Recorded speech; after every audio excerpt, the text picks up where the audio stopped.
ആ ചേച്ചി, ഒരു കല്യാണം ഉണ്ടായിരുന്നു. ആരുടെയാന്ന് ചോദിച്ചാ എക്സ് ലവർ എന്നൊക്കെ വേണമെങ്കിൽ പറയാം. എനിക്കൊരു കടുത്ത പ്രേമം ഉണ്ടായിരുന്നു, ഒരു 7 years ആയിട്ടുള്ളത്. കല്യാണം വരെയൊക്കെ ആയതാണ്. 2 മാസം കല്യാണത്തിനുള്ളപ്പം എൻ്റെ അച്ഛൻ്റെ ബിസിനസ് തകർന്നു. ഭയങ്കര ഫിനാൻഷ്യൽ ട്രബിൾ വന്നു. ഞങ്ങളുടെ നിൽക്കുന്ന വീട് വരെ കൊടുക്കാണ്ട് വന്നു.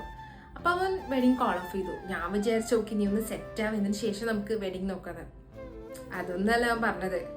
അവൻ ഞാൻ ജസ്റ്റ് ഒരു ഓപ്ഷൻ ആയിരുന്നു അത്. എൻ്റെ അച്ഛൻ്റെ ബിസിനസ് കോണ്ടാക്ട്സ് വെച്ചിട്ട് അവൻ്റെ ബിസിനസ് എക്സ്പാൻഡ് ചെയ്യുക, അതൊക്കെയായിരുന്നു അവൻ്റെ ലക്ഷ്യം. അതവൻ സക്സസ്ഫുൾ ആയി.